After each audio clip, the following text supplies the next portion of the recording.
سے کاروبار شروع کیا تھا. اچھا، یہ آپ شاید جو بات کر رہے ہیں یہ پرانے وقت کی کوئی بات ہوگی، کیونکہ 4-5 لاکھ روپے تو چاہیے ہوتا ہے. کوئی ایسی ٹپس تھی کہ آپ نے 20,000 روپے سے جو کام شروع کیا؟ آج آپ اللہ کا شکر ہے میں دکان لیے ہوئے بیٹھا ہوا ہوں اس وقت اور اچھا کاروبار کر رہا ہوں. جی، ہم وہی آپ سے معلوم کرنا چاہ رہے ہیں وہ کون سی باتیں ہیں جس کے بعد جو ہے ہم اپنے آپ کو بہتر کر سکتے ہیں. مقصد یہ ہے کہ ہم اپنے گاہک کو آنے والے کو اپنی طرف رجوع کریں اور وہ ہمیشہ کے لیے ہمارا ہو جائے.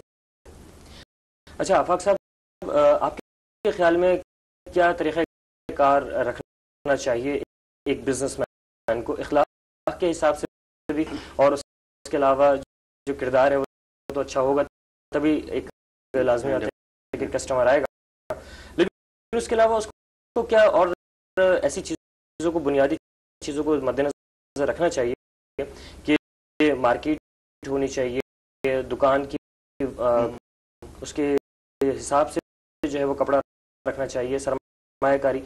آپ کے ذہن میں کیا خیال ہے؟ آپ کے پاس جتنا فائنانس ہے اس کے مطابق آپ مارکیٹ چوز کریں. ایسے نہیں ہو کہ آپ کے پاس سرمایہ کم ہے اور آپ ایک ہائی مارکیٹ میں جا کر بیٹھے گئے. تو مارکیٹ کے مطابق آپ نے ایک تو سرمایہ، جتنا سرمایہ آپ کے پاس اس کے حساب سے آپ نے مارکیٹ چوز کی. پھر مارکیٹ میں چوز کرنے کے بعد آپ نے دیکھا کہ جو آپ شاپ لینا چاہتے ہیں اس کی لوکیشن کیا ہے، جو کام آپ کرنا چاہتے ہیں کیا اس طرح کا کسٹمر اور اس پروڈکٹ کے لیے وہ کسٹمر وہاں پر آتا ہے یا نہیں آتا. ٹھیک ہے، اس کے بعد پھر آپ یہ دیکھتے ہیں کسٹمر ریلیشن شپ کیسے ہونی چاہیے. کسٹمر ریلیشن شپ میں آپ یہ دیکھیں گے کہ کس کیٹیگری کے آپ کے پاس کسٹمر آ رہے ہیں، لو کیٹیگری کے کسٹمر آ رہے ہیں، ہائی انکم گروپ کے لوگ آ رہے ہیں، مڈل انکم گروپ کے لوگ آ رہے ہیں. ان تمام چیز دیکھنے کے بعد پھر آپ یہ دیکھتے ہیں کہ جی مارکیٹ میں جیسے ابھی اقبال صاحب نے کہا کہ فیشن کون سا چل رہا ہے، ٹرینڈ کیا ہے. ٹرینڈ انالیسس آپ کی بہت is very much important in the business. کیا آپ یہ دیکھتے ہیں کہ ٹرینڈ مارکیٹ میں کیا چل رہا ہے. اگر مارکیٹ میں ٹرینڈ جو ہے وہ اولڈ ہو گیا تو آپ کا جتنی انوینٹری ہے وہ پائل اپ ہو جائے گی اور پھر آپ you can not sell that inventory اور پھر آپ کو وہ سستے چیزوں پہ بیچنا پڑے گا. اس کے علاوہ جو ہے جو بہتر طریقے سے اقبال صاحب بتا سکتے ہیں کہ پرچیزنگ جو ہوتی ہے، ہم کہتے ہیں کہ جب اس کو اگر سپلائی چین کے حساب سے دیکھیں تو ہم کو کیٹیگریز کرتے ہیں. پہلی چیز تو کسٹمر ریلیشن شپ ہوگی، دوسری چیز انوینٹری کنٹرول، اینڈ تیسری جو ہم بات کر رہے ہیں کہ third thing is a purchasing.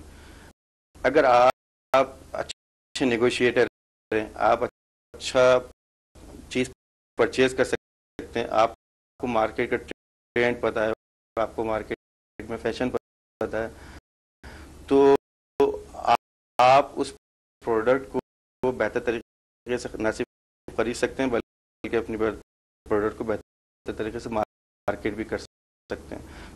تو وہ جو مارجن ہوگا آپ کو، جو آپ کو آپ کی خریداری پہ، آپ کو نیگوسیشن پہ ملا ہوگا، وہ آپ کا ایڈیشنل بینیفٹ ہوگا. اچھا آفاق صاحب، کامرس پڑھنا ضروری ہے کسی کام کے لیے؟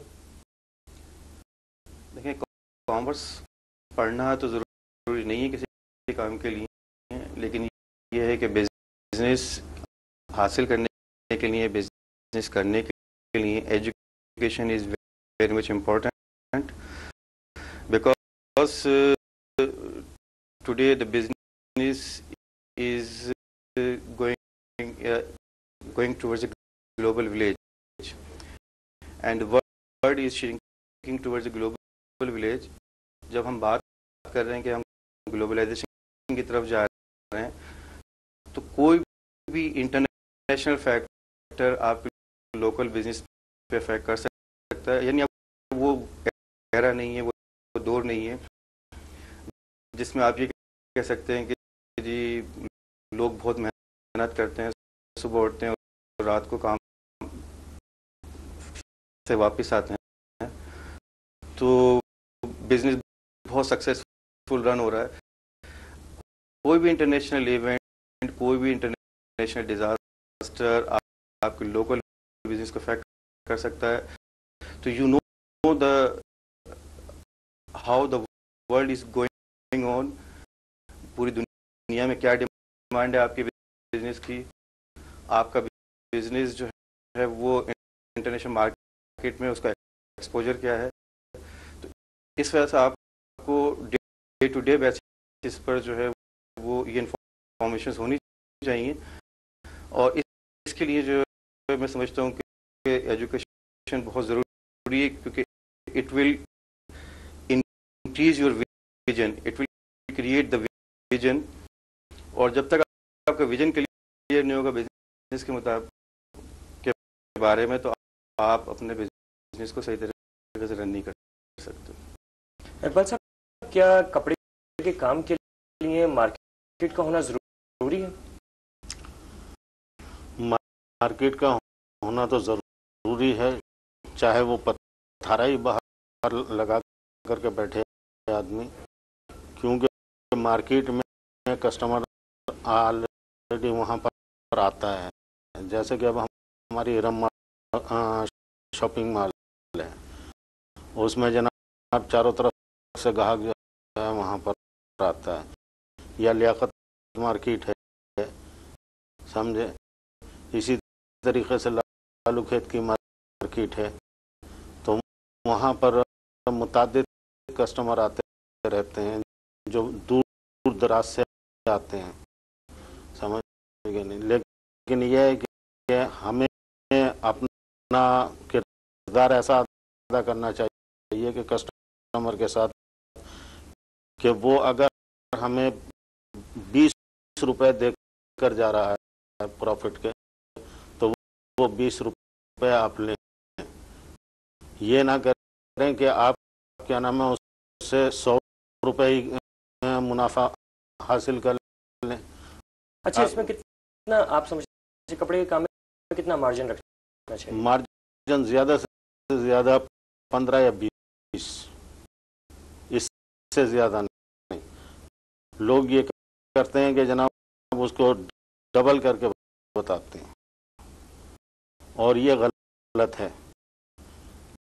اچھا, ہمارے کچھ جو کسٹمر حضرات ہیں ان کی بھی یہی پوزیشن ہے کہ وہ جب تک کم نہیں کرا لیں گے تو اس وقت تک وہ اس چیز کو پرچیز نہیں کریں گے, سمجھے. تو ہمیں یہ خود اعتمادی پیدا کرنا چاہیے کہ کیا نام ہے جو کسٹمر ہے ہمارا, اس سے جناب ہمارے اوپر یہ اعتماد ہو کہ ہاں بھائی یہاں پر ہمیں فکس ریٹ پر چیز دستیاب ہوگی. اچھا, کپڑے کا کام جب شروع کرتے ہیں تو جیسے آفاق صاحب نے کہا, تو کیا کسی آپ مخصوص کیٹیگری کو رکھتے ہیں کہ جی ہم صرف جینٹس کا رکھیں گے, لیڈیز کا پرنٹ ہے اس میں بہت ساری ورائٹی آتی ہے اس میں, تو کیا آپ سلیکٹ کرتے ہیں اس میں؟ جی ہاں, اس میں ایسا